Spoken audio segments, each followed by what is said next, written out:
A black waitress walked a drunk Big Shaq home. After he broke down, 1 week later, that same black waitress woke up as the hotel owner. Whispers of murder, forged signatures, and a legacy built on exclusion swirl around the Langford. The black waitress didn't ask for power. Now she's fighting to keep it. The question isn't how she became owner, it's how long she can survive being one. Before we deep dive into this interesting story, subscribe to our channel, and tell us where are you watching from. Share in the comments below. Nobody knew why the giant cried that night, but she did. Savannah was a city that smelled of honeysuckle and history, where the Spanish moss dangled low like old secrets whispering in the wind. The streets stayed warm after dark, and even at midnight, the southern air clung to your skin like it was trying to tell you something. That night, a black Escalade pulled up outside a nearly empty diner off Highway 17, its tires crunching gravel as the engine died with a long, tired sigh. Inside, Delilah Monroe was wiping down the last booth. Her apron was stained with coffee rings and ketchup she hadn't noticed. Her eyes tired but alert. The clock above the coffee machine ticked past midnight. She wasn't supposed to still be here. Closing shift was over half an hour ago. But the night manager had left early, as he always did when the tips were slow and the patrons too few. She stayed, out of habit more than obligation. This place was more home than her apartment would ever be. The bell above the door jingled. The man who walked in had to duck under the frame, and even hunched he filled the doorway like a storm cloud. Shaquille O'Neal, Big Shaq, the man from every cereal box and late-night talk show. But tonight, his fame was faded at the edges. His eyes bloodshot, his gait loose and heavy like a drunk searching for balance in a world that kept shifting beneath him. Delilah knew the type. She'd served all kinds: men with money, men with charm, men who thought being black and rich made them immune to the burn of this country's quiet hatred. They came in swinging egos and snapping fingers, expecting grace on a plate. But Shaq didn't speak.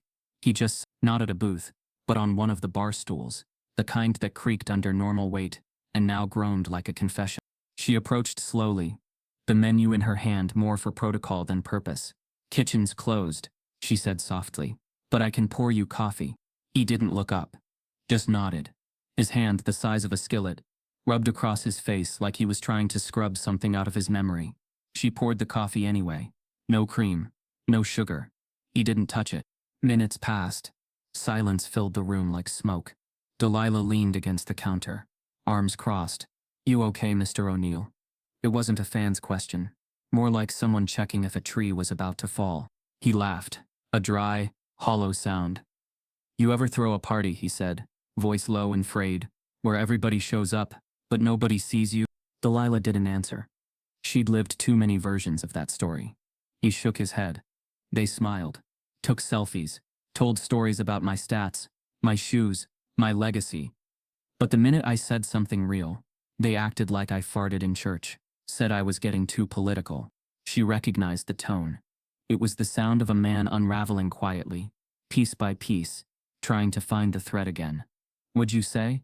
Shaq looked at her then, not past her, not through her, at her. "I said racism didn't retire when I did." Delilah met his stare and nodded, slow. She'd heard worse. She'd said worse. But it wasn't often someone like him said it with tears in his eyes. The silence returned, but it wasn't empty anymore. It was thick with something deeper. She moved behind the counter, grabbed a clean cup, poured herself coffee. No cream, no sugar. If he was gonna sit in his storm, she'd sit beside him. He didn't talk again for a while, just stared out the window at nothing, the coffee untouched. When she stood to start closing again, he spoke up. "I was a mama's boy, you know?" he said softer this time. "She worked 3 jobs, said if you work harder than them, they can't say you didn't earn it." Delilah smiled gently. "Sounds familiar. She never stepped foot in that hotel," he added. "The one they held the gala in tonight, said she didn't belong there. 40 years later, and I'm being honored in it, and I still felt like she was right." That's when it happened. His shoulders shook once, then again, and just like that, the giant cried, not sobbing, no theatrics, just silent tears cutting through his fame like rain on glass. Delilah moved without thinking. She grabbed a napkin from the dispenser, handed it to him, then placed her hand on the counter beside his, not touching, just close enough. When the last tear fell, he cleared his throat. "I'm sorry," he said. blinking hard. This ain't your problem. Delilah shrugged. Maybe it ain't. But maybe it is. Shaq tried to stand, wobbled, sat again. Hotel put me up 2 blocks over. Think I can make it without walking into traffic? Delilah grabbed her coat. I'll walk you. It was late, the streets empty, the air heavy with stories unspoken. They walked in silence mostly, her steps half his size but somehow always in sync. He told her about the gala, about the speeches and handshakes and the one rich donor who said, "It's good to see one of you doing well," like he was some kind of exception to a rule written in red ink. Delilah listened. She didn't correct him, didn't offer comfort, just let him say it aloud, like a man confessing into darkness. When they reached the hotel, he paused at the door. "You didn't have to do this," he said. She smiled. "Neither did you. But here we are." He reached into his coat, fished out a thick gold-etched business card. "If you ever need anything," he offered. She waved it away. "You needed someone tonight. That's enough." Shaq nodded. Something unspoken passed between them. Recognition, maybe. Or relief. Delilah turned to walk away, but he stopped her. "What's your name?" "Delilah." He repeated it once, like a promise. "Delilah Monroe." "Got it." And then the door closed behind him. Back at the diner, Delilah wiped the counter again, this time slower. Her hands moved, but her mind was elsewhere. Something had shifted. In him. In her. In the air itself. Maybe it was nothing. Or maybe, just maybe, it was the beginning of something too big to see yet. The kind of beginning that never feels like one until everything's changed. She didn't believe in luck, just in keeping your head down and working twice as hard. Delilah Monroe's alarm always rang before sunrise. Not because she needed the time, but because the quiet of 5 a.m. was the only part of the day she owned. Before the uniforms, before the yes ma'ams and "I'll check on that right away." Before her smile became armor, and her voice shrank to fit into places that were never built for her. She'd make black coffee, sit on the rusted balcony of her second-floor walk-up, and watch Savannah yawn itself awake, brick by brick, leaf by leaf. She had worked at the Langford for 6 years. It was the city's pride, a boutique hotel wrapped in pre-Civil War columns, and dripping in magnolia-scented grandeur. The kind of place where tourists came for southern charm, but left with selfies and stories about how the black girl at the front was so nice. Delilah wasn't at the front desk. She worked in the restaurant, the Blue Finch, attached to the hotel lobby, tucked just far enough from the chandelier light to stay invisible. She served avocado toast on reclaimed wood plates to women who called her hun, like it was a compliment. She poured lattes for men who read the Wall Street Journal like it was gospel. She took orders, cleared dishes, dodged fingers snapping in her direction, and smiled like she'd been trained to. Because she had. Her manager, Miss Laurel, was in her 50s, white as snow and always smelling like lilac in power. She never used the N-word, not even once. She didn't have to. Her eyes did the heavy lifting. "We have a tone to uphold, Delilah," she'd say, whenever Delilah dared to push back on an underpaid overtime shift, a table that refused to tip, or a coworker who used phrases like urban energy. The tips were inconsistent. The paycheck, small. But the dream, that was big. Bigger than anything Miss Laurel could understand. Delilah had a notebook tucked in the back pocket of her apron, pages filled with notes, layouts, price estimates, her vision for the Langford as her own. Not a restaurant tucked in the corner. The whole hotel. She wanted to rip the wallpaper off and repaint history, reclaim every inch that had once turned women like her away. She didn't know how yet, but dreams don't require blueprints, just belief and fuel. She had both. No one at the Langford knew she'd taken night classes in hospitality management. They didn't know she had once interned at a luxury resort in Charlotte, only to be let go when a guest accused her of being too familiar. No one knew that every time she walked past the front desk, she whispered under her breath, "Someday." That Tuesday morning felt like any other. She clocked in at 6:55, 5 minutes early like always. Smiled at Harold in maintenance. Ignored the side-eye from Heather, the new hostess who claimed she was intimidated by Delilah's confidence. And by 7:10 she was carrying a tray of fresh-baked muffins to table 3. That's when it happened. She glanced toward the front lobby, and saw him, not in a suit, not surrounded by cameras, just Shaquille O'Neal, alone, in a plain hoodie, hands in pockets, staring at the same chandelier that had hung over her for 6 years. She froze mid-step, nearly knocking over a carafe of orange juice. It had been 3 days since that night. The diner, the walk, the tears. She hadn't expected to see him again. Not really. Not in daylight. Not here. He didn't look at her. Didn't recognize her. And why would he? That night he was a mess. She was a waitress. He'd cried into a coffee cup and disappeared into his penthouse. But she remembered everything. The tremble in his voice. The way he said his mama's name like it still anchored him. The weight of him. Not in size but in sorrow. She remembered. He moved to the elevator. Delilah stood rooted until the door closed behind him. "Girl," Heather whispered. "You okay?" Delilah blinked. "Yeah. Just thought I saw a ghost." By noon, the staff was buzzing. Word had spread. Shaq was back in town, staying on the top floor. Some charity thing again. Maybe a business deal. No one knew. But everyone wanted a picture. Except Delilah. She spent her break on the loading dock. Knees pulled to her chest. Notebook on her lap. The page she flipped to was labeled Ownership Goals, Year 3. It was more dream than strategy. But for the first time, it didn't feel crazy. The man upstairs had cried in front of her, broken wide open. Maybe she wasn't just some nobody. Maybe she could. "Delilah," Laurel's voice snapped from the doorway. "You're needed at table 9. Back on the floor, the rhythm resumed. Forks clinked. Espresso hissed. Orders blurred together. It wasn't until the end of her shift that the second slap came. Payroll had an issue. Her overtime wouldn't be processed until next cycle. Again, Delilah didn't scream. She didn't argue. She nodded, turned, and walked into the employee restroom. She stared at herself in the mirror for a long time. Not because she didn't recognize the woman staring back, but because she did. And that woman was tired. Tired of apologizing. Tired of waiting. Tired of dreaming into silence. When she clocked out, the lobby was mostly empty.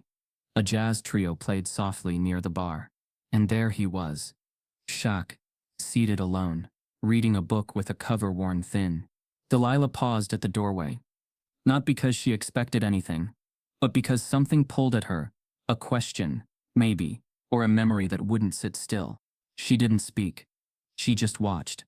And then walked out into the savannah night. Same way she always did.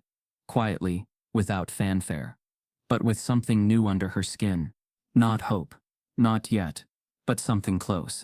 Shaq may not have remembered her name. But the night he cried, she would never forget. Some buildings hold memories. Others hide them. A week after that quiet encounter in the lobby, the Langford hummed with rumors that rattled its crystal chandeliers. Delilah Monroe, the waitress, was gone. Not past kitchen, not transferred, but gone. Her apron was still folded in the back office drawer, her locker empty. Her notebook vanished. No one could explain it, except for a terse memo from Human Resources. Effective today. No reason given. No appeals allowed. No one asked, because no one wanted to know. Word traveled fast among the staff. Some whispered about an incident with a guest. Others thought Delilah had quit, in a fit of bitterness. But the truth was stranger, and nobody saw it coming. By mid-afternoon, Delilah stood in her small apartment, staring at a thick envelope on her countertop. It had a red stamp, certified and no return address. She sliced it open. Inside, a single sheet of parchment printed in elegant script. Property transfer, the Langford Hotel, effective June 20. New owner Delilah Monroe.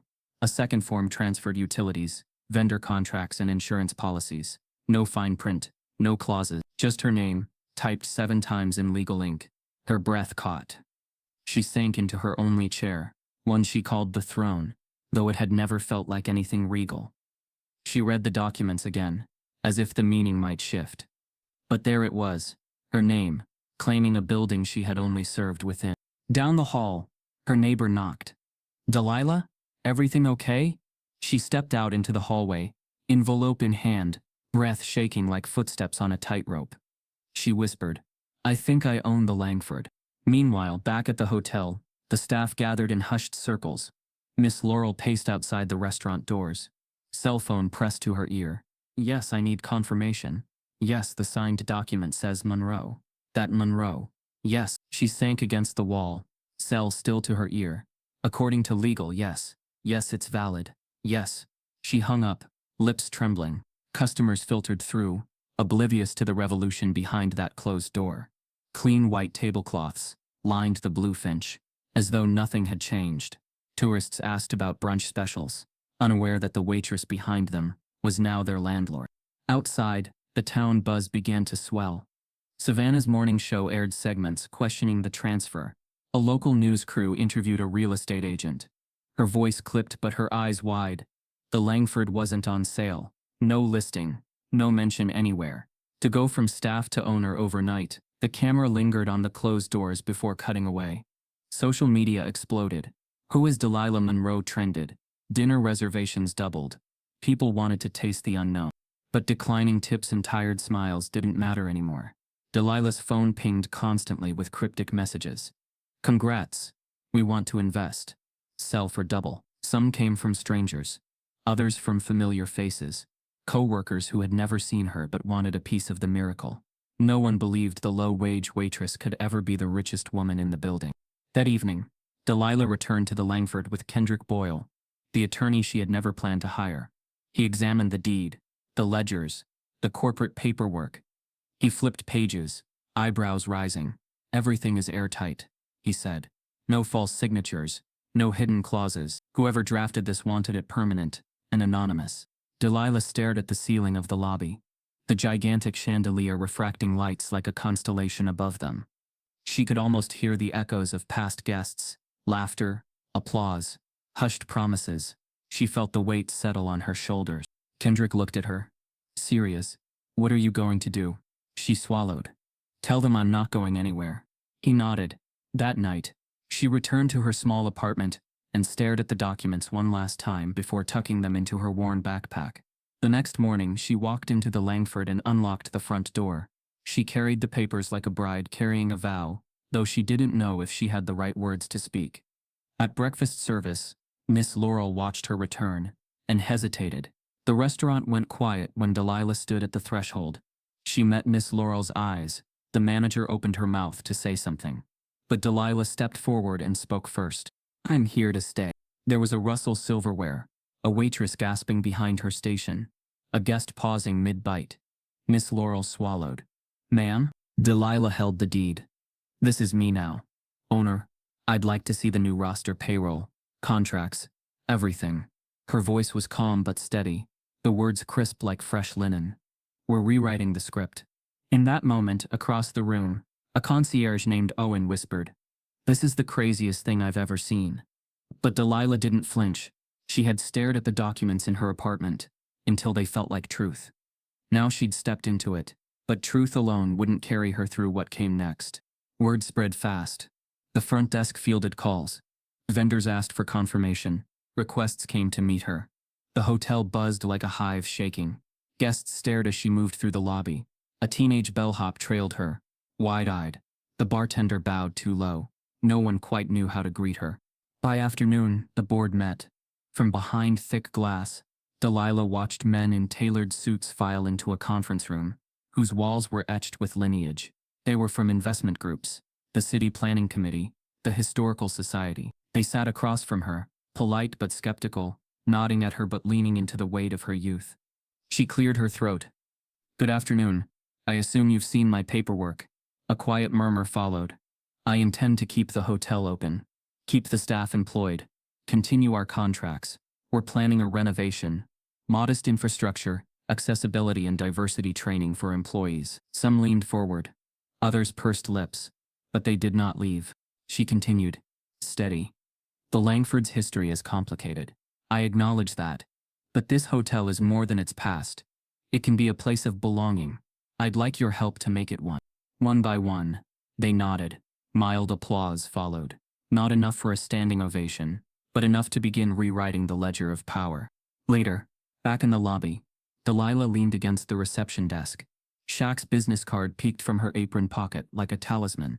She stared at the building, listening to its hum, the whir of elevators, the soft jazz playing near the bar, the clink of a coffee cup in the early afternoon. The building had shown its bones, just below the shiny veneer. Now she had to build on them, without tearing them down.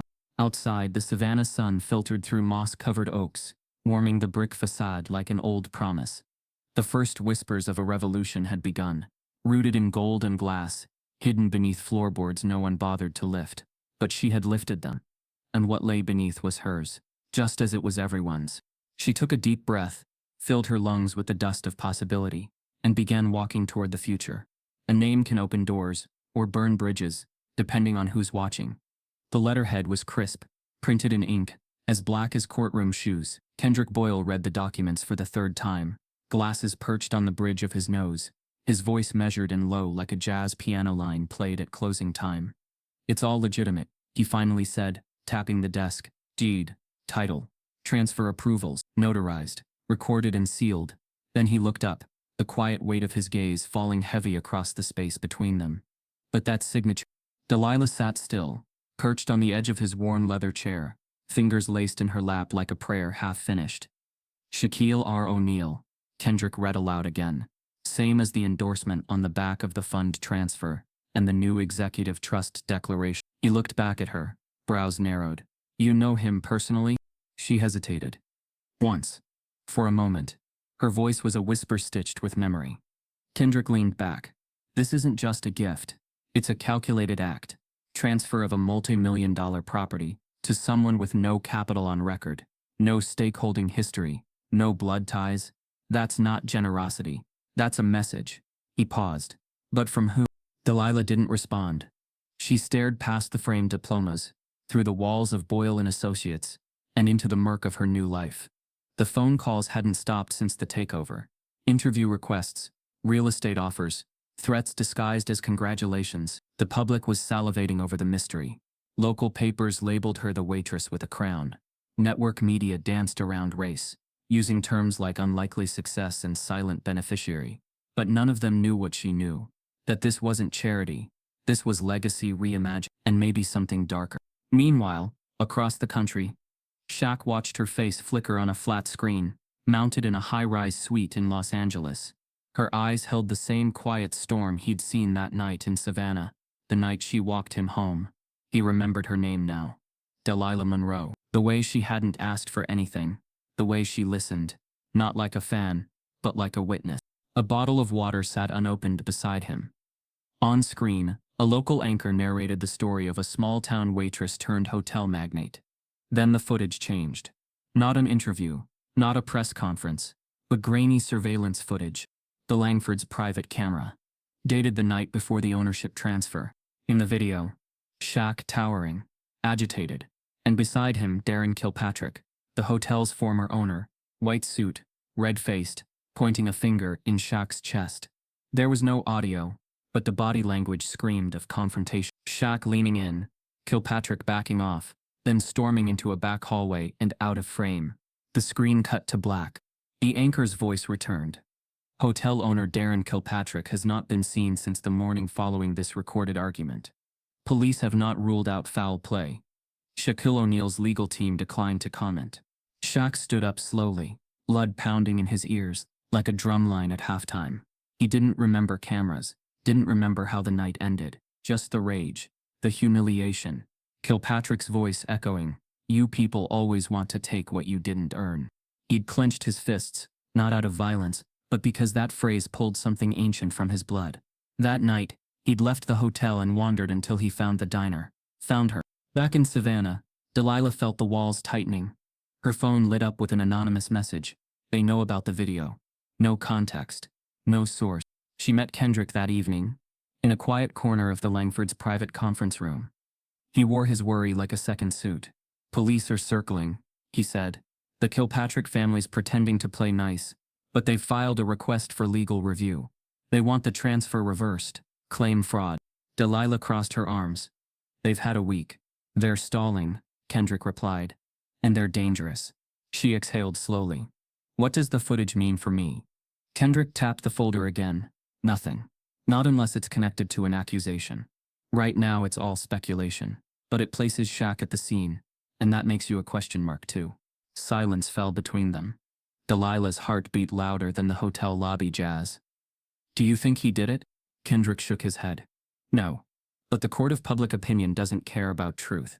It feeds on narrative, and right now you're the mystery at the center of it all." She looked out the window at the city beginning to dim into dusk.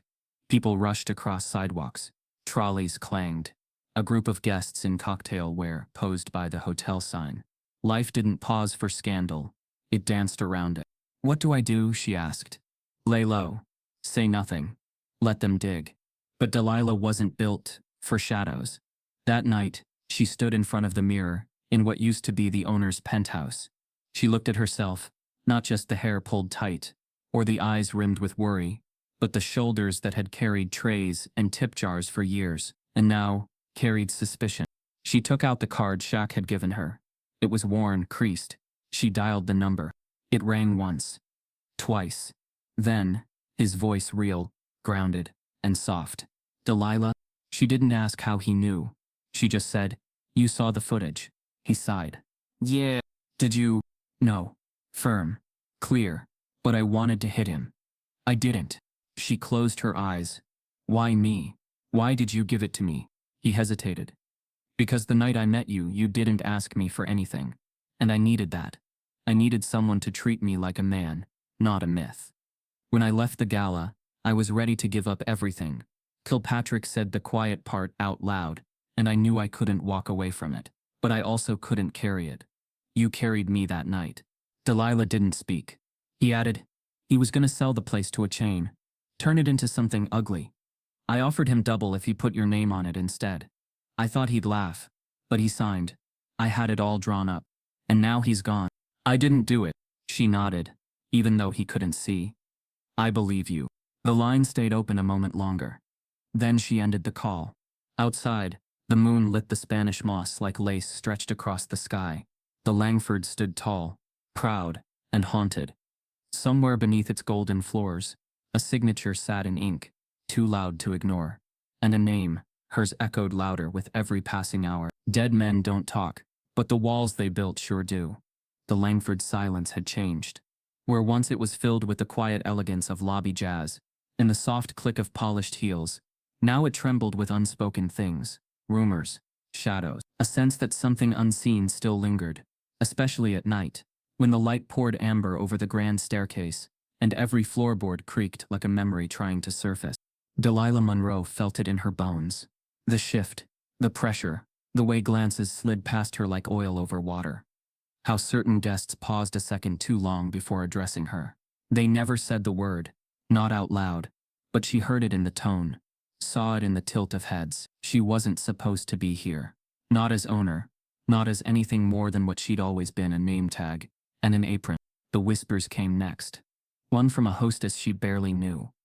"You heard she only got the place because she got close to that NBA guy." Another from a bellhop passing notes to a vendor. Kilpatrick never would have handed this over, unless he was forced to.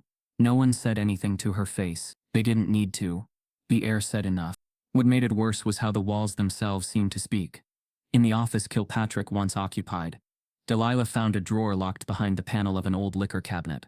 She had it forced open one morning with Kendrick Boyle standing silently behind her. Inside was a worn leather ledger, its pages thick and uneven, handwritten in a slanted, trembling scrawl. It was a list. Names, dates and symbols. Delilah didn't immediately recognize, but Kendrick did. "Bribes?" he murmured, flipping slowly. "Service upgrades in exchange for zoning favors. Quiet contracts for selective hiring. Slush payments." He paused at a heading written in all caps. "Community screening initiatives." Underneath were coded entries. BB no housing, NA on promotion, and KBB outreach, not advised. Kendrick exhaled. It's a racial gatekeeping system. They filtered who got hired, who got service, who was welcome. Delilah stared at the page, heart slowing like the hush after a slap. The room felt colder, smaller. The Langford had been curated. All right, but not for comfort, for exclusion. And it wasn't history. It was still living, etched in the structure, carried in culture, whispered down from management to staff. She spent the next day moving through the halls like a guest in her own house. Room 314 had been reserved by the same out-of-town couple for years, but they canceled suddenly after the deed transfer. A florist partner stopped deliveries, citing supply chain issues. A staff member walked out during breakfast shift. No notice. Said she just didn't feel safe anymore. That night, Shaq returned. No entourage, no headlines, just him, tall and worn, carrying a duffel and eyes that knew too much.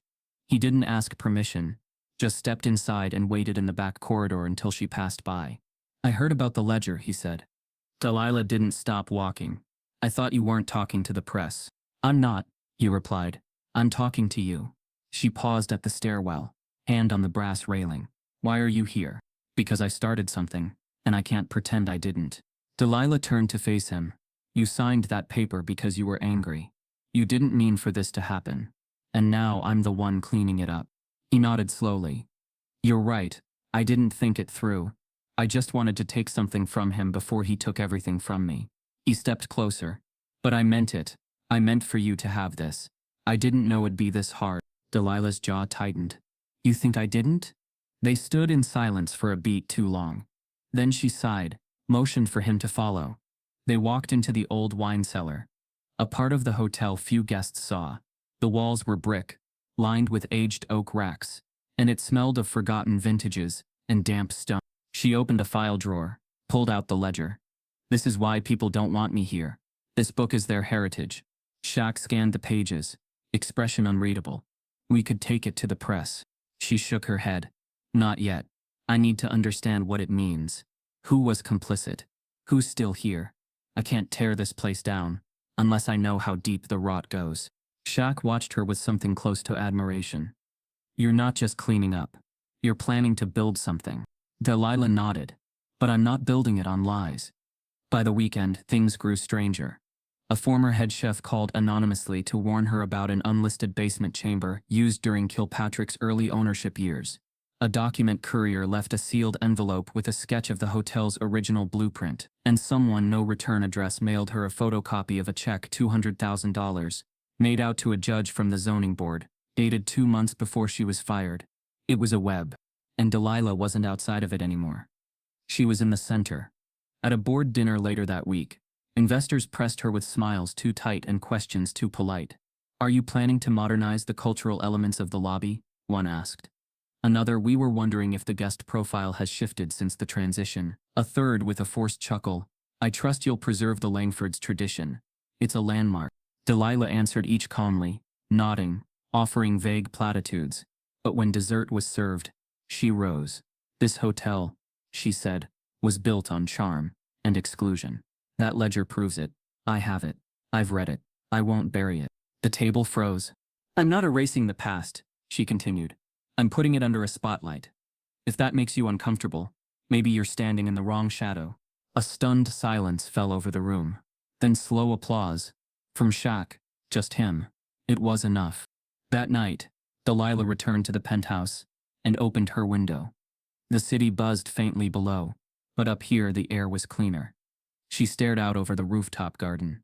Kilpatrick had installed but never used. In her hand, she held the ledger, and she whispered aloud, to no one and everyone, I see you, all of you. The Langford would not forget its ghosts, but neither would it protect them. Every rich man hides a room he never wants the world to see. The rain started just after midnight, not a storm but a steady whisper, rain that slid down the windows of the Langford, like someone trying not to be heard. Delilah stood in the main hallway with Kendrick Boyle beside her, flashlight in hand, eyes locked on a portion of the basement blueprint. Neither of them could reconcile with what existed in the physical structure. It was a narrow strip of space unaccounted for in public plans, sealed off, sitting between the foundation wall and the old supply storage, a room that shouldn't exist, and yet something had told her it did. Earlier that afternoon, a call had come from the county record office. A clerk reviewing Kilpatrick's property filings found a transfer clause document never processed publicly, marked in red ink, transferable upon subjective worthiness of recipient, by discretion of last owner. The clause was attached to a trust fund with Shaq's name on it, and a handwritten amendment signed by both men, or at least signed in Shaq's name. I didn't sign that, Shaq had insisted when Kendrick showed him the document. I've only signed 2 sets of papers, my endorsement deals and that transfer agreement. That's not my handwriting. But Delilah had held it, and it looked real. Which is why they were here now. Beneath the hotel, the flashlight beam jittering, as Kendrick felt along the wall. This section shouldn't be empty space, he murmured. Kilpatrick was obsessed with efficiency. Every corner of this building had purpose. Maybe this one had secrets instead, Delilah replied. They found the outline of the false wall just after 1 a.m. A line of molding that didn't match the rest of the baseboard. Behind it, plaster too soft for concrete, and a hairline seam just wide enough to be noticeable if you were looking hard. Kendrick retrieved a crowbar. With a few slow, cautious pulls, the panel gave way, revealing a narrow metal door with no knob, just a push pad coated with 5 buttons, weathered and scratched. No fingerprints, no signs of recent use. Old security style, Kendrick muttered. Pre-digital. He tapped a sequence from the ledger. Numbers attached to Kilpatrick's property lots. 17390. The pad blinked. The door hissed open. The chamber was small, dusty, lined with unfinished concrete. Inside sat a single desk, a rotary phone, a box of old cassette tapes, and a thick manila folder, labeled Inheritance Serenio. Final. Delilah stepped inside slowly. The air was stale, tinged with mold and ink. On the desk, a recording device half buried in dust, the red light faint but still blinking. She pressed play. Kilpatrick's voice crackled through the machine, lower and slower than she remembered. If you're hearing this, then I'm either dead or far enough gone not to care. This hotel's been my family's burden since Reconstruction, and I always figured I'd pass it along to someone who understood the price of tradition. But times change.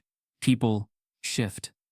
A pause, then a bitter chuckle. So I made a deal with the only black man I've ever respected. Shaquille O'Neal said if he found someone worthy, I'd let go. He said her name was Delilah Monroe. I said he was out of his mind. Another pause. But I'm a man of paperwork, if nothing else. So here it is. If this girl proves she can handle the fire, let her have the whole damn thing. Otherwise, torch it. The tape ended. Delilah stared at Kendrick, who remained silent. Then she opened the manila folder. Inside were ripped legal files, documents torn hastily and half-shredded. Among them was a scanned image of Shaq's signature on multiple pages of the trust clause, some overlapping, some repeated, as if Kilpatrick had practiced forging them. Along the margins, red ink notes that read, "If contested, deny knowledge, and destroy backup." Shaq had been used, and Delilah had been a pawn. "What does this mean legally?" she asked. Kendrick ran a hand down his jaw. "It means Kilpatrick set you up for a test he didn't think you'd pass. But the document is real. Even the forgery, if not contested, still validates the chain of ownership. You have the deed, you have his confession. That room is proof." They locked the chamber behind them, returned upstairs, and decided to keep the discovery quiet for now. But the Langford had other plans. By dawn, the building itself revolted. The security system glitched. Doors opened and closed in sequence across 3 floors. Motion sensors tripped in the ballroom, though it was empty.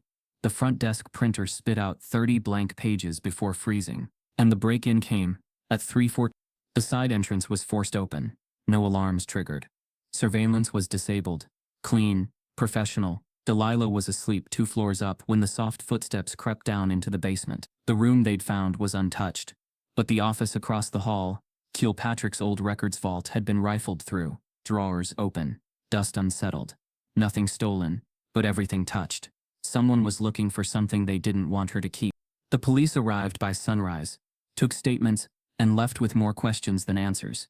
No prints, no cameras, no evidence. Shaq showed up at 7 a.m., eyes red with worry, wearing the same hoodie from the night of the argument. "It was a warning," he said, standing beside her at the scene. "They don't care about legality. They care about erasure. You're not supposed to exist in this story." Delilah didn't flinch. "Then I'll write a new ending." He looked at her, the weight of generations hanging in the silence between them. "Are you ready for what comes next?" She stared at the broken panel, the dust still floating in the morning light, the chamber behind it humming with truth. Then she looked at Shaq, steady. "I was born ready." Savannah smiles for tourists, but spits on truth. There's something particular about Savannah, a sweetness on the surface, magnolia trees, cobblestone streets, gas lamps flickering like whispered promises.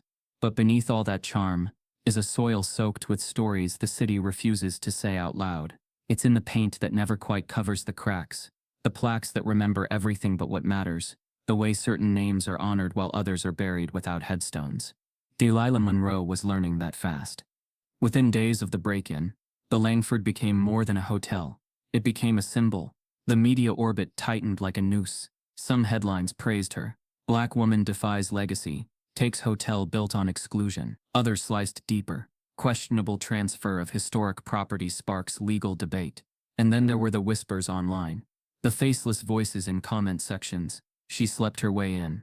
It's a scam. Wait till the real owners take it back.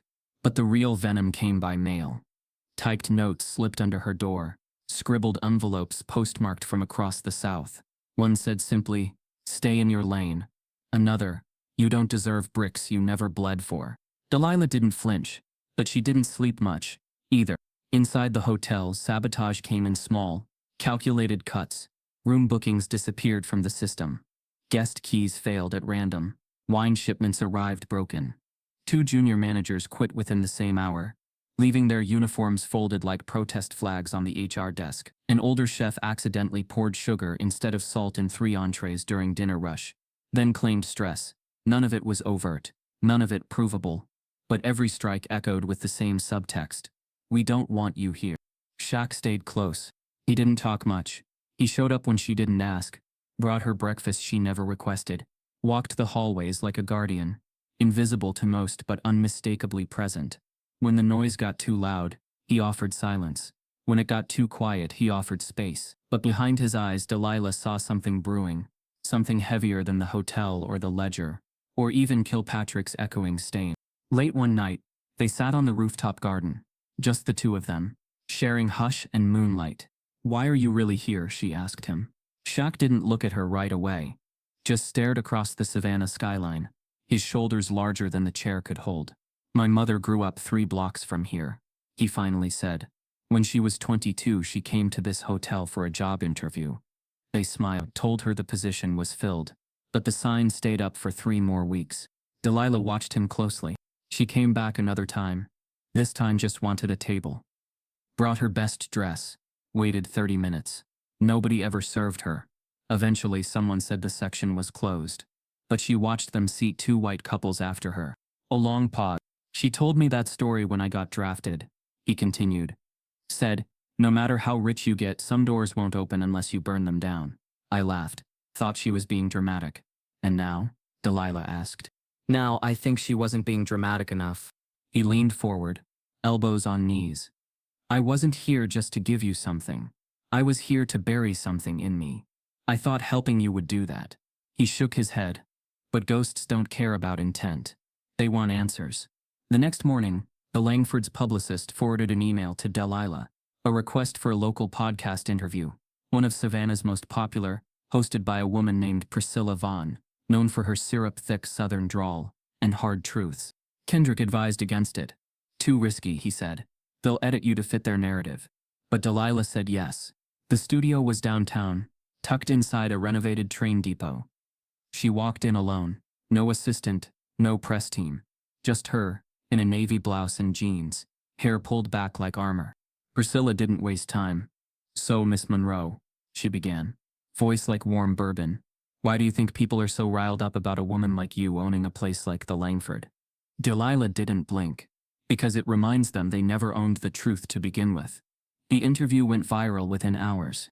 Clips played across morning shows. Soundbites circulated like lit matches. Racism doesn't always scream. Sometimes it smiles and calls you darling. And this hotel doesn't scare them because I changed it. It scares them because I survived it. Tourism spiked. Bookings rose. But so did threats. That weekend, someone spray-painted "Or Claim Our Heritage" on the side of the Langford. It was washed away by noon. But Delilah saw it before sunrise, stood in front of it for a full hour, arms folded, jaw set. Shaq joined her, silent as always. Then he said something he hadn't said in days. "We should hold an event here."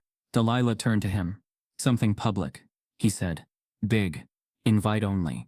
But make it ours. Reclaim the space, loudly. Make it impossible to ignore." "What kind of event?" "A gala," he said. "Just like the one Kilpatrick threw every year. But this time, no gatekeeping. No silent walls. Music, food, art, stories. Make it about history, but told by the ones who lived it." Delilah considered it. "People will show up just to hate." He nodded. "Then let them see what power looks like when it's not hiding."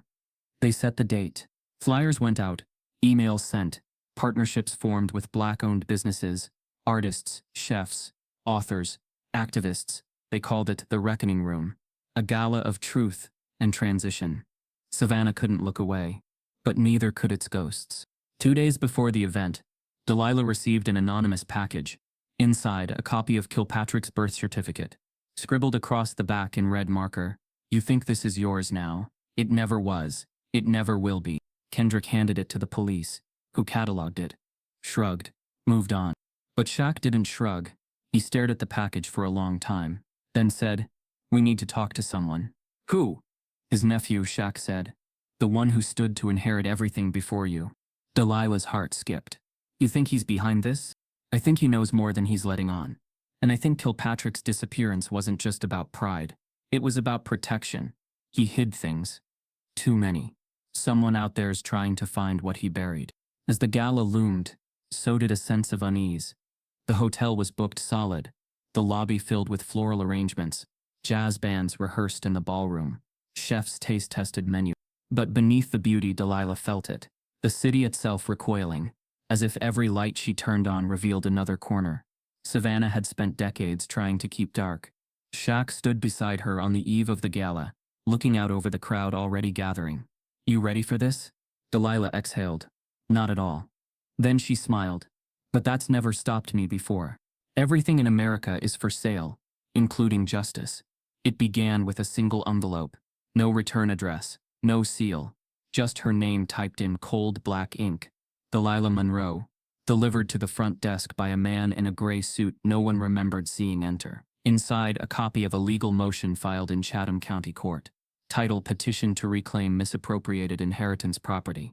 Filed by anonymous benefactor in care of the Kilpatrick family estate. The accusation: Delilah's ownership of the Langford was invalid, acquired through fraudulent manipulation of a mentally unfit property holder. No name on the plaintiff. No signature. But the court had accepted it, and a date had been set. 2 weeks. That was all. 2 weeks to prove she had the right to stand in a building where the walls still flinched when she walked past. 2 weeks to prepare for a courtroom where every stare would ask a single silent question. Who gave her permission? Kendrick brought the file to her office. "It's not a full suit," he said. "Not yet. It's a pre-trial motion, a test to see if the judge bites. But it's dangerous. If they win this hearing, the whole case opens up." Delilah sat behind her desk, hands folded tight in her lap. "Who filed it?" "We don't know," Kendrick said. "But I've got a guess." So did she. The gala was supposed to be the turning point. Instead, it had become a spark, and now everything she'd built stood on auction again. This time in the courtroom, not the ballroom. As news of the challenge spread, offers began to roll in. A boutique chain from Chicago, a resort firm from Atlanta, even a New York billionaire with a taste for Southern heritage. All said the same thing: sell, cash out, walk away. But Delilah didn't entertain a single one. Because selling would mean surrender, and she had not bled for surrender. Shaq stood by her. But he was quieter now, less certain. Not in her, but in himself. "I should have never gotten involved," he admitted one morning as they walked the side corridor toward the old Kilpatrick suite. "This ain't about me anymore. But it's still my shadow you're standing in." "No," Delilah said firmly. "This shadow was cast long before you showed up." That night, Kendrick called with news. "We found something," he said. "An assisted care facility just outside Macon. Confidential records. A patient by the name of Darren Kilpatrick was evaluated there 3 months before the deed was transferred. Early-stage dementia. Paranoid ideation. Diagnosed but never treated. They kept it buried, because if it had gone public, his board seat, his estate, his trust, everything would have been contested." Delilah froze.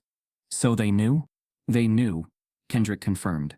"And they kept him talking like he was still in charge." The court challenge suddenly made sense. The Kilpatrick family hadn't been blindsided. They'd been waiting for him to die, or to fall. And when Delilah inherited what they thought was rightfully theirs, they pounced. But that wasn't the end of it. 2 days later, a sheriff's deputy knocked on the door of the Langford with a sealed envelope and a tight jaw. "New development," he said. "We need you and Mr. O'Neill to come down to the precinct." In the station, a detective with salt and pepper stubble laid out a thin manila folder and flipped it open. "Preliminary results from forensic analysis," he said. "A body was found just off the edge of Sapelo Island, decomposed. ID found near the scene matches Darren Kilpatrick." Delilah's breath hitched. Shaq tensed beside her. "The state will confirm DNA within 48 hours, the detective continued. "But what we already know is this. There was blood on the man's cufflink. It matched a second DNA profile. He slid the paper across the table. Shaquille O'Neal. The room dropped into silence. Shaq leaned forward, voice low. I didn't kill him. The detective nodded slowly. We're not saying you did, but that blood shouldn't be there, unless someone wanted it to be. They were released without charges, but the leak hit the media within hours. NBA legend linked to murder of hotel magnate. Delilah Monroe's ownership under scrutiny after body found. DNA links O'Neal to Kilpatrick disappearance. Coincidence or conspiracy? Delilah watched it all unfold from the hotel lobby, the televisions flickering like beacons of betrayal. Kendrick worked double-time filing motions, requesting gag orders, launching investigations into the forensics. But the story had legs, and America had an appetite for scandal, for downfall, for black ambition painted as threat. The court hearing was now more than a property dispute. It was a reckoning. Outside the Langford, protesters gathered, some in support, some shouting for justice, whatever version they believed in. News vans parked across the street, like vultures waiting on a whisper. Delilah didn't flinch. She wore her strength like skin now, undeniable and unmoving. But inside, she was burning. Late that night she found herself in the chamber behind the wall again, the air thick with secrets. The old recording played in her mind, Kilpatrick's voice taunting her. If she proves she can handle the fire, let her have the whole damn thing. Was this what he meant? Was this the fire? She opened the manila folder again. Inside, a second signature faint penciled in the corner of a maintenance log. E. Kilpatrick. Not Darren. Elijah. The nephew. The true heir. The one who'd stayed quiet.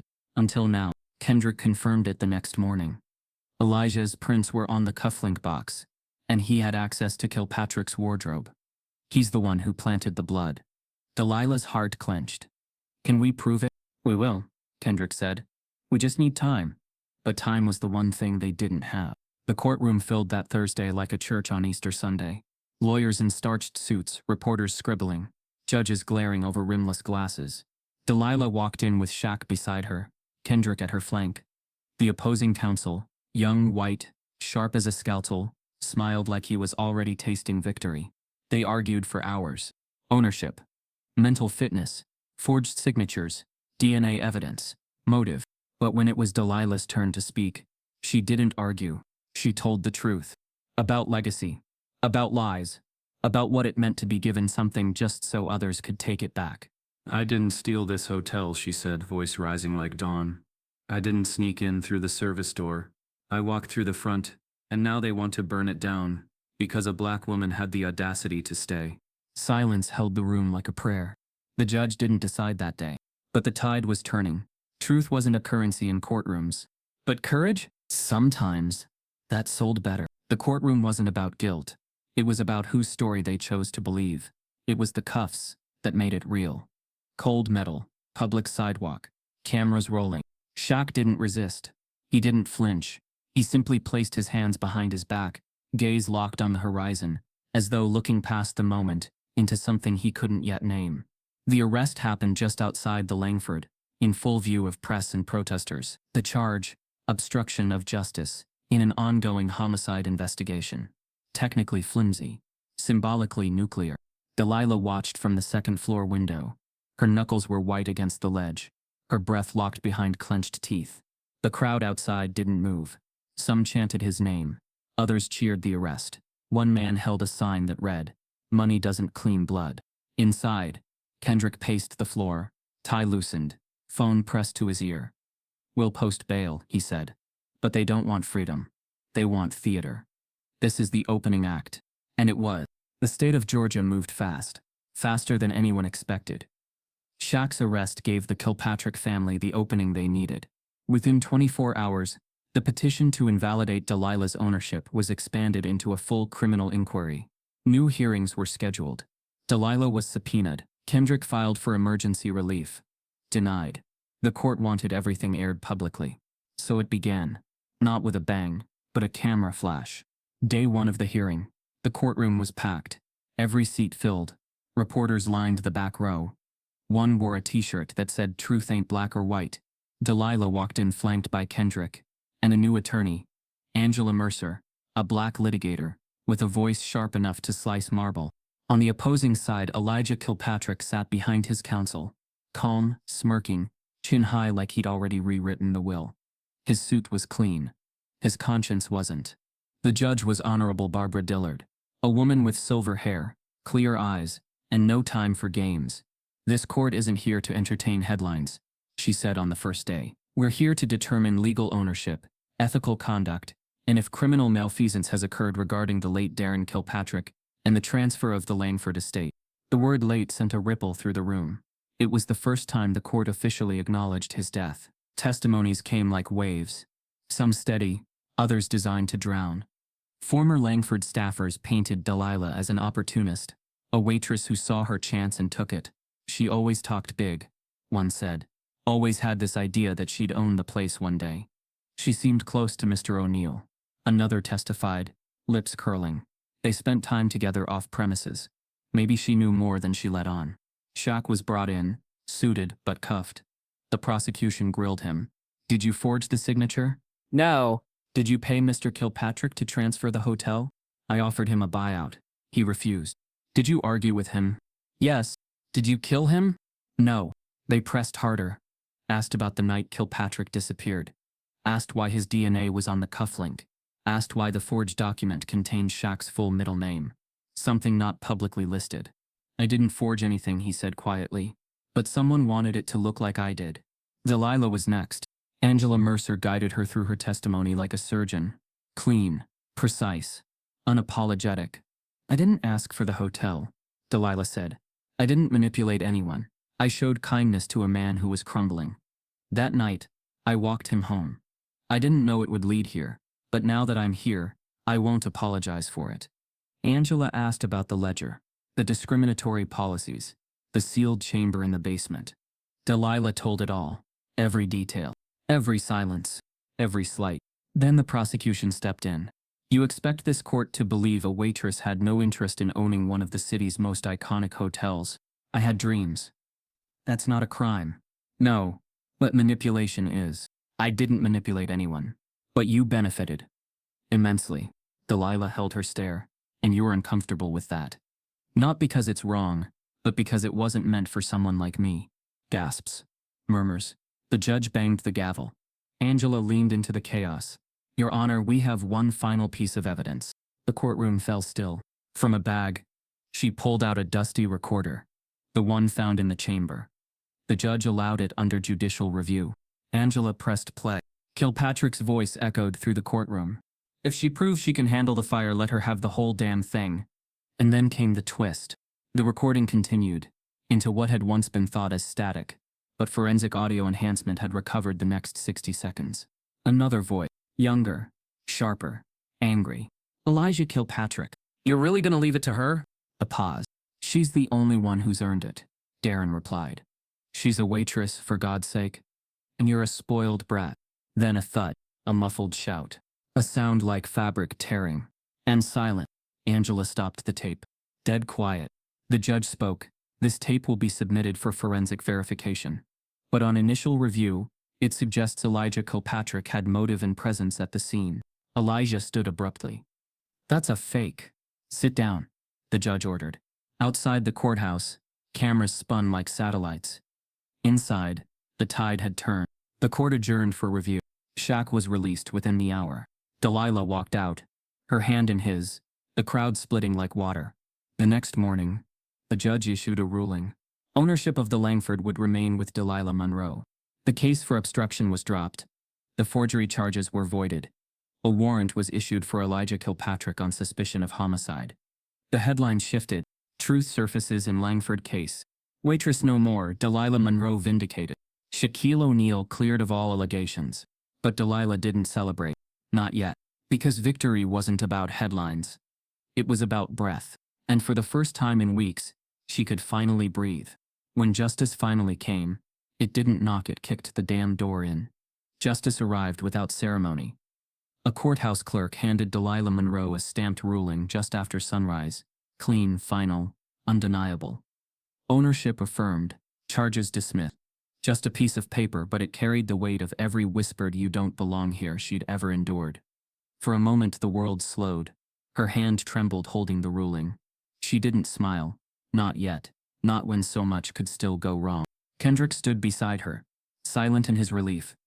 Across the room, Shaq leaned against the wall, arms folded, watching her like a man who'd just seen someone climb out of a fire. And in a way, she had. But fires weren't done with her yet. The Langford buzzed that evening. Guests checked in with widened eyes and quiet awe, some aware of the headlines, others oblivious, just searching for luxury. The lobby glowed like gold in sunset, chandeliers polished, marble floor gleaming like a secret, finally told. For the first time, the building didn't feel like it was judging her. It felt like it was listening. And then came the smoke. It began in the East Wing. First the scent, sharp, acidic, burning plastic and old fabric, then the alarms. Guests evacuated with screams and confusion. Staff scrambled. Delilah ran toward the fire, instinct overriding fear. But the hallway was already thick with black. The flames ate through the drywall like hungry mouths, devouring the corridor that once held Kilpatrick's private offices. By the time fire crews arrived, the East Wing was engulfed. No casualties, no injuries, but devastation echoed in every smoldering beam. Hours later, investigators delivered their verdict. Arson. Deliberate ignition. Accelerants used. Security footage disabled minutes before it began. No fingerprints. No suspects. Delilah stood outside the hotel, staring at the thick plume rising from her inheritance. The media was back, cameras pointed, reporters murmuring about retaliation and controversy. But she didn't flinch. She didn't speak. She just watched. Eyes open, shoulders square. Shaq joined her just after midnight. "You okay?" he asked. "No," she said plainly. "But I'm still standing." They watched the charred frame of the East Wing collapse inward, sending sparks into the night like shattered stars. Delilah folded her arms. "It wasn't about money," she said. "They didn't want to win. They just didn't want me to have it." Shaq nodded slowly. "Yeah, that's how it works." She turned to him. "What about you? Why'd you stay through all of this? You could have left." He didn't answer right away. Just watched the fire crews roll hoses and pack gear. Then softly he said, "I made my mama a promise when I was 14. After she was denied a loan from a bank down the block. After she cried in our kitchen and said she was tired of begging. I told her I'd build something big enough that nobody could deny her again. Something with her name on the cornerstone." He paused. "And I did. A lot of some things. But none of them felt like her. Until this."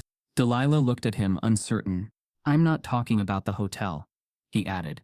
"I'm talking about you." She blinked. "You walked me home that night when I was more lost than drunk. And I watched you carry a fire I didn't have the nerve to touch. You didn't just inherit this building. You inherited its war. And you didn't fold." Delilah looked back toward the wreckage. "Feels like I lost." "No," he said. "You proved it can't be stolen back. That's what scares them most." He reached into his coat, pulled out a small folded document. "A contract. Partnership," he said. 50-50. Rebuild it with me. Not charity. Not ownership transfer. Power. Share." Delilah's eyes narrowed. "You think I need a savior?" "No," he said. "I think I found a general. And I don't want to fight this war alone." She took the document, eyes scanning the text. The terms were fair, clean, respectful. "I'll think about it," she said. "Good," he replied. "Means you're still smarter than me." The weeks that followed blurred. Insurance agents, contractors, city permits, reporters. Old guests sent messages of support. Anonymous donors offered funding. Some genuine, others suspiciously eager to put their name on something. Delilah declined them all. She took the contract. She and Shaq broke ground on reconstruction, 32 days after the fire. But it wasn't just about rebuilding the Langford. It was about reclaiming its bones. The burned corridor became the site of a new memorial gallery. Black and white photographs of workers, staff, bellhops, waitresses, faces once invisible, now immortalized. The bar was renamed Lucille's, after Shaq's mother. The ballroom? The Monroe Room. They didn't erase history. They reauthored it. On the night before the reopening, Delilah walked the halls alone. The smell of new paint lingered, carpet soft beneath her feet. She entered the Monroe Room, empty and quiet, and placed a framed newspaper clipping at the entrance. One from years ago, when the Langford had denied her a promotion. The headline read, employee satisfaction at record high. She looked at it and whispered, "Not anymore." Behind her, Shaq appeared, holding 2 glasses of cider. "To second chances," he said, handing one over. Delilah raised her glass. "No, to earned futures." They clinked, and in the silence that followed, nothing burned. Only hope. Sometimes the land remembers who really owns it. It stood prouder now, more upright, as though time itself had decided to stop weighing it down. 1 year after fire gutted its east wing, the Langford reopened under a different name, a different spirit, and an unshakable purpose. Gone were the polished lies dressed up in velvet and protocol. In their place, transparency, identity, and story. The name above the door now read, "The Monroe Hotel," etched in bronze, heavy with history, carved from battle. Delilah stood beneath that sign as guests arrived for the reopening, the golden dusk painting her face, her silence stronger than any speech. This was the day she hadn't dared to dream about when she was balancing trays, dodging slurs behind smiles, and wondering how long she could carry a vision no one else saw. The Monroe Hotel wasn't just a place to sleep, it was a declaration. Every wall whispered the stories that were once smothered under white linen and fake pleasantries.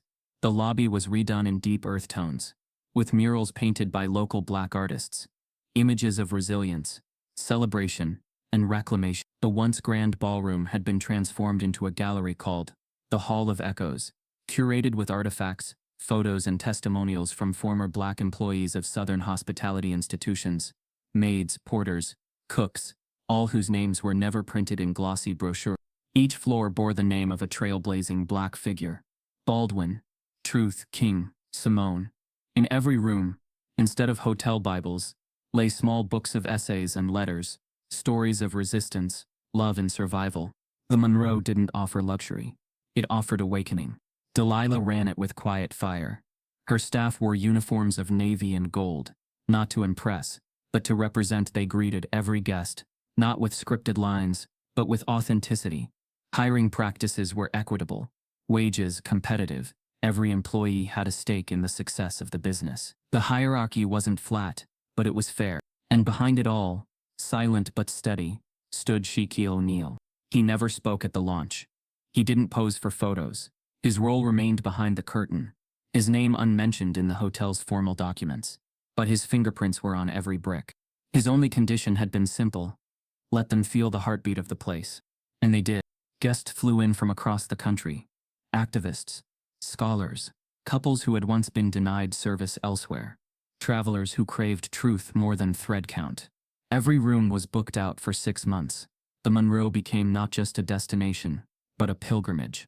Still, Delilah kept one room empty. Room 2014. The room where her mother once cleaned toilets for guests who couldn't be bothered to meet her eye. The room where Delilah once cried when she was passed over for promotion. It had been preserved as a personal memorial, not to bitterness, but to the journey.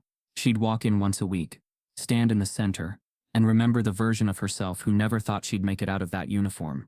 Then she'd smile, lock the door behind her, and keep moving. One morning, Delilah stood in the kitchen beside Chef Isaiah Briggs, a former prison chef turned culinary visionary.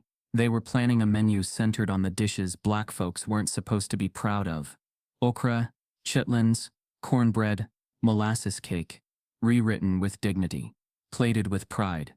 As they talked, an older couple entered the kitchen unannounced. The man wore a pressed suit, the woman a navy dress. They looked cautious, maybe curious. "Are you the owner?" the woman asked. Delilah turned. "I am." The woman hesitated, then said, "We came here 23 years ago. They told us there were no rooms available. We waited in the lobby for 2 hours, then watched them give keys to 2 white couples who walked in after us." Delilah didn't move. "I'm sorry," she said, voice steady. The woman's eyes welled. "We're not here for an apology. We're here to check in. Properly this time." Delilah smiled. "Welcome to the Monroe." Later that evening, Delilah walked the garden with Shaq. The air was thick with honeysuckle, the stars glowing against the dark sky, like reminders that some things shine brighter in silence. "You did it," Shaq said. "No," she replied. "We did." He nodded. "Feels different, doesn't it?" "Everything does," she said. "The pain didn't leave. It just has a place to sit now." They reached the edge of the reflecting pool, once a fountain built to impress, now turned into a simple water sculpture, engraved with names.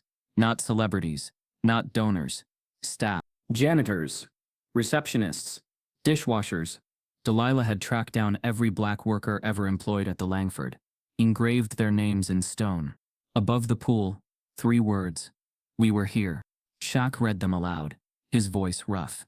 We still are. She turned to him. And we're not going anywhere. Some debts are too sacred for receipts.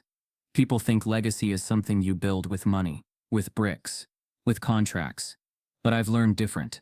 Legacy is what you leave behind in the hearts of people who never asked for your help but never forgot your presence. It's been 3 months since the Monroe Hotel reopened. It stands like it was always meant to be there, like the land had just been waiting for her name to finally grace its walls. I still walk those halls sometimes. Not often, just enough to remind myself of what power looks like when it's earned, not inherited. And every time I visit, people nod like they recognize me, but they don't really see me. Not like she did. I think back to that night. I just left the gala, feeling hollow, like a wax statue posing under lights that didn't warm me. They clapped for me, smiled, took photos, but when I talked about how racism still stained the floors we walked on, the air got tight. The laughter stopped. One donor told me I should stick to basketball stories. I thanked him politely, then I walked out, and somehow I ended up in a diner. She was there, Delilah Monroe. She didn't fawn, didn't flinch, just poured me a coffee. I never drank and asked me one question that stuck in my chest. You okay, Mr. O'Neill? It wasn't the words. It was how she asked. Like she knew giants could crumble too. That night I was drunk. But not on liquor. On disappointment. On being told once again that my worth ended where their comfort began. She didn't know that. But she saw it anyway. She walked me home. And what she didn't know was, I wasn't just heading back to a hotel suite. I was walking towards something I'd buried long ago. Redemption. See, people think helping someone means saving them. But Delilah didn't save me. She didn't even try to. She gave me space to break down without judgment. And that kind of mercy, it rearranges a man. After that night, I couldn't stop thinking about her. About how a woman working 2 jobs still had the grace to hold space for someone like me. I remembered my mama, her voice in my ear. Pay attention to the people who see your soul, not your stature. So I made the call, set things in motion, asked Kilpatrick to name her. He laughed, then he signed. I don't think he ever believed she'd last. Maybe he thought it was a joke, but paper is powerful when history wants to shift. What followed was a storm. Lawsuits, headlines, hate mail, arson. But through it all, Delilah never blinked. She never begged for sympathy. Never asked for protection. She just kept building. She taught me something I didn't know I needed to learn. That sometimes, the greatest thing you can do for someone is get out of the way. I funded the rebuild quietly. I stayed behind the scenes. It wasn't about me anymore. Not really. My name brought noise. Hers brought meaning. She filled that hotel with truth. Turned it from a monument to old money into a sanctuary of lived stories. The staff isn't just diverse. They're seen. Guests don't just sleep. They wake up, and every detail from the menus to the art to the floor names is curated to honor people who never got their flowers while they were alive. One day, I walked through the reflecting pool garden alone. There's a plaque that reads, "We were here," and under it, a list of names etched in stone. Every black employee who ever served the Langford. Janitors, porters, housekeepers. My mama's name was there too. Lucille R. O'Neill. Delilah found the records. Said it was only right. I wept. Not because of the honor, but because I finally saw my mother stand where she was once told to sit.